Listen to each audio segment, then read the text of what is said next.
Nationalism, unification, and reform. Toward national unification. The revolution of 1848 had failed. By 1871, however, both Germany and Italy would be unified. The challenges that made this possible began with the Crimean War. Breakdown of the concert of Europe.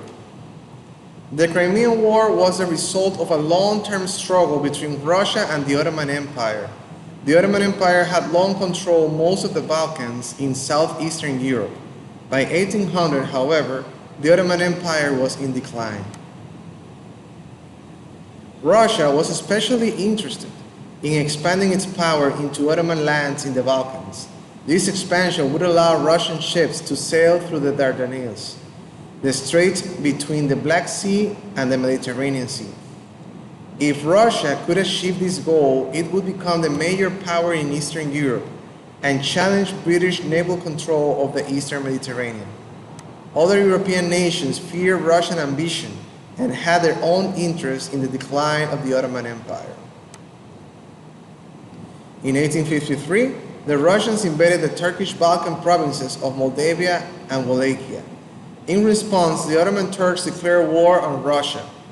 Great Britain and France, fearful of Russian gains in this war, declared war on Russia the following year. This conflict came to be called the Crimean War. The Crimean War was poorly planned and poorly fought. Eventually, heavy losses caused the Russians to seek peace. By the Treaty of Paris, signed in March 1856, Russia agreed to allow Moldavia and Wallachia to be placed under the protection of all the great powers. The effect of the Crimean War was to destroy the concert of Europe. Austria and Russia, the chief powers maintaining the status quo before 1850s, were now enemies. Austria, with its own interests in the Balkans, had refused to support Russia in the Crimean War.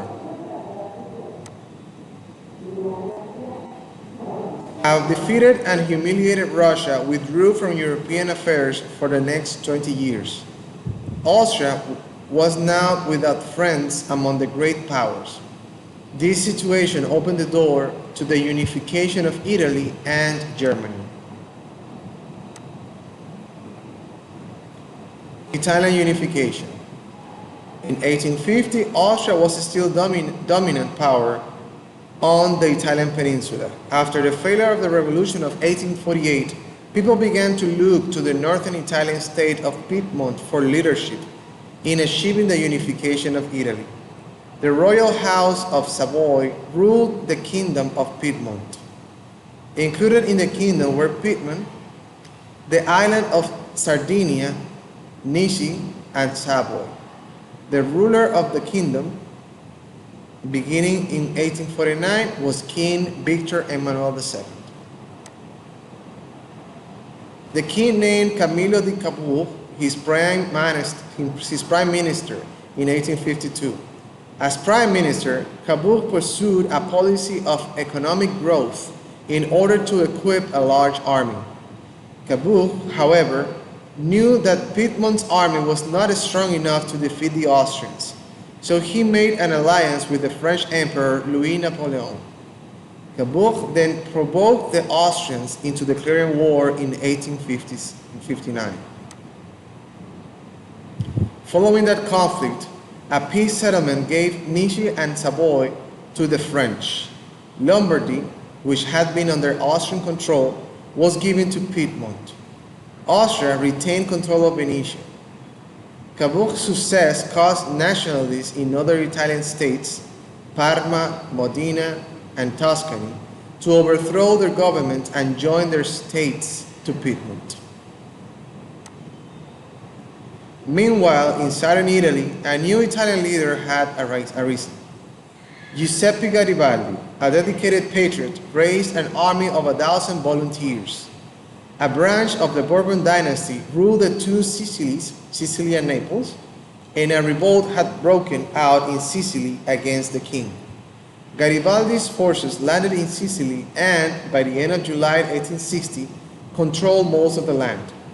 In August, Garibaldi's forces crossed over to the mainland and began a victorious march up the Italian peninsula. The entire kingdom of the two Sicilies fell in early September. Garibaldi chose to turn over his conquest to Piedmont. On March 17, 1861, a new state of Italy was proclaimed under King Victor Emmanuel II. The task of unification was not yet complete. However, Austria still held Venetia in the north, and Rome was under the control of the Pope, supported by French troops. The Italians gained control of Venetia as a result of supporting Prussia in a war between Austria and Prussia. In 1870, during the Franco-Prussian War, the French troops withdrew from Rome. Their withdrawal enabled the Italian army to annex Rome on September 20, 1870. Rome became the capital of the new European state. German unification. After the Frankfurt Assembly failed to achieve German unification in 1848 and 1849, Germans looked to Prussia for leadership in the cause of German unification. In the course of the 19th century, Prussia had become a strong, prosperous, and authoritarian state. The Prussian king had firm control over the government and the army. Prussia was also known for its militarism, or reliance on military strength. In the 1860s, King William I tried to enlarge the Prussian army. When the Prussian legislature refused to levy new taxes for the proposed changes, William I appointed a new prime minister, Count Otto von Bismarck. Bismarck has often been seen as the foremost 19th century practitioner of realpolitik, the politics of reality, a politics based on the practical matters rather than on ethics. Bismarck openly voiced his strong dislike for anyone who opposed him. After his appointment, Bismarck ignored the legislative opposition to the military reforms. He proceeded to collect taxes and strengthen the army. From 1862 to 1866, Bismarck governed Prussia without approval of the parliament. In the meantime, he followed an active foreign policy, which soon led to war.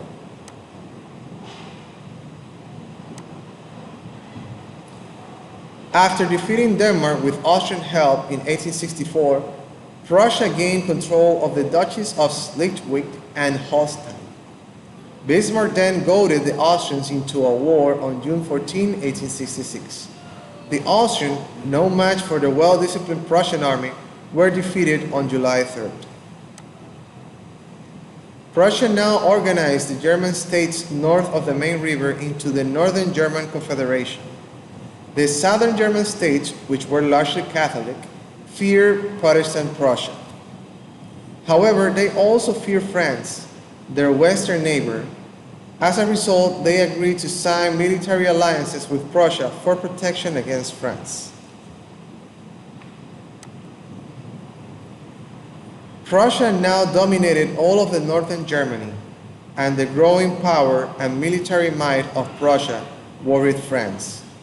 In 1870, Prussia and France became embroiled in a dispute over the candidacy of a relative of the Prussian king for the throne of Spain. Taking advantage of the situation, Bismarck pushed the French into declaring war on Prussia on July 19, 1870, a conflict called the Franco-Prussian War. Prussian armies advanced into France. At Sedan on September 2, 1870, an entire French army and the French ruler Napoleon III were captured. Paris finally surrendered on January 28, 1871. An official peace treaty was signed in May. France had to pay 5 million francs, about $1 billion, and give up the provinces of Alsace and Lorraine to the new German state. The loss of these territories left French burning for revenge. Even before the war had ended, the southern German states had agreed to enter the North German Confederation. On January 18, 1871, Bismarck and 600 German princes, nobles, and generals filled the Hall of Mirrors in the Palace of Versailles, 12 miles, 19.3 kilometers outside Paris. William I of Prussia was proclaimed Kaiser, or Emperor, of the Second German Empire. The first was the medieval Holy Roman Empire. The Prussian monarchy and the Prussian army had achieved German unity. The authoritarian and militaristic values of Prussia were triumphant in the new German state. With its industrial resources and military might, Germany had become the strongest power in Europe. While Italy and Germany were being unified, other states in Europe were also experiencing changes. Great Britain. Great Britain managed to avoid the revolutionary upheavals of the first half of the 19th century. In 1815, aristocratic landowner classes, which dominated both houses of parliament, governed Great Britain. In 1832, Parliament passed a bill that increased the number of male voters. The new voters were chiefly members of the industrial middle class. By giving the industrial middle class an interest in ruling, Britain avoided revolution in 1848. In the 1850s and 1860s, Parliament made social and political reforms that helped the country remain stable. Another reason for Britain's stability was its continuing economic growth. By 1850, industrialization had brought prosperity to the British middle class. After 1850, real wages of workers also arose significantly. Queen Victoria, whose reign from 1837 to 1901 was the longest in English history, reflected perfectly the national pride of the British. Her sense of duty and moral respectability greatly influenced the values and attitudes of her age, which was later called the Victorian Age. France. In France, events after the Revolution of 1848 moved toward the restoration of the monarchy. 4 years after his election as president in 1848, Louis Napoleon returned to the people to ask for the restoration of the empire. In his plebiscite, or popular vote, 97% responded with a yes vote. On December 2, 1852, Louis Napoleon assumed the title of Emperor Napoleon III. Napoleon II was the son of Napoleon Bonaparte, but he never ruled France. The Second Empire had begun. The government of Napoleon III was clearly authoritarian. As chief of state, Napoleon III controlled the armed forces, police, and civil service. Only he could introduce legislation and declare war. The legislative courts gave an appearance of representative government because the members of the group were elected by universal male suffrage for 6-year terms. However, they could neither initiate legislation nor affect the budget. Napoleon III completely controlled the government and limited civil liberties. To distract the public from their loss of political freedom, he focused on expanding the economy. Government subsidies helped foster the rapid construction of railroads, harbors, roads, and canals. In the midst of this economic expansion, Napoleon III also carried out a vast rebuilding of the city of Paris. The old Paris of narrow streets and walls was replaced by a modern Paris of broad boulevards, spacious buildings, public squares, an underground sewage system, a new public water supply system, and gas lights. In the 1860s, opposition to some of Napoleon's economic and governmental policies arose.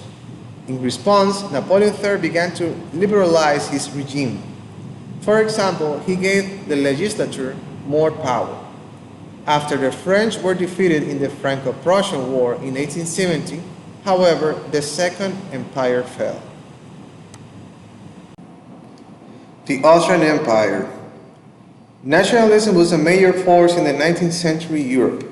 However, one of Europe's most powerful states, the Austrian Empire, was a multinational empire that had been able to frustrate the desire of its ethnic groups for independence. After the Habsburg rulers crushed the revolutions of 1848 and 1849, they restored centralized autocratic government to the empire. Austria's defeat at the hand of the Prussians in 1866, however, forced the Austrians to make concessions to the fiercely nationalistic Hungarians. The result was the Compromise of 1867, which created the dual monarchy of Austria-Hungary. Each of these two components of the empire now had its own constitution, its own legislature, its own government bureaucracy, and its own capital, Vienna for Austria and Budapest for Hungary. Holding the two states together were a single monarch, Francis Joseph, was Emperor of Austria and King of Hungary, and a common army, foreign policy, and system of finances. Russia.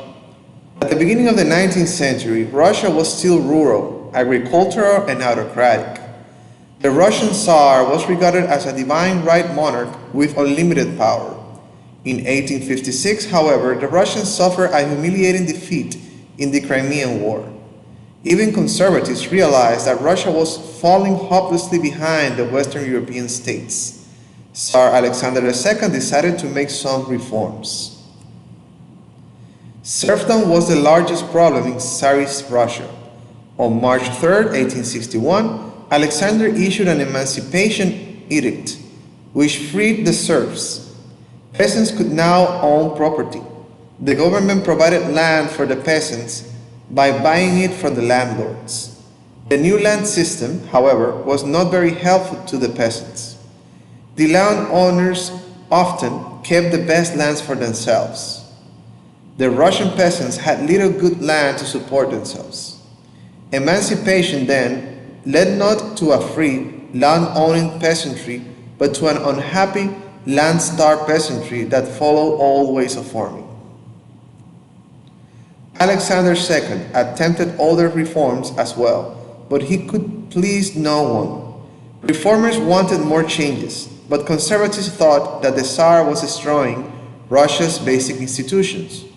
When radicals assassinated Alexander II in 1881, his son, Alexander III, turned against reform and returned to the old methods of repression. Nationalism in the United States. The U.S. Constitution committed the nation to liberalism and nationalism. Yet unity did not come easily. Two factions fought bitterly about the division of power in the new government. The Federalists favored a strong central government. The Republicans wanted the federal government to be subordinate to the state governments. By the mid-19th century, slavery had become a threat to American unity. 4 million slave African Americans were in the South by 1860, compared with 1 million in 1800. The South's economy was based on growing cotton on plantations, chiefly by slave labor. The South was determined to maintain the cotton economy and plantation-based slavery. Abolitionism, a movement to end slavery, arose in the North and challenged the Southern way of life. As opinions over slavery grew more divided, compromise became less possible. Abraham Lincoln said in a speech in 1858 that this government cannot endure permanently half slave and half free. When Lincoln was elected president in November 1860, war became certain. In April, fighting erupted between North and South, the Union and the Confederacy. The American Civil War, 1861-1865, was a bloody struggle. Lincoln's Emancipation Proclamation declared most of the nation's slave people forever free. The Confederate forces surrendered on April 9, 1865. The United States remained united, one nation, indivisible.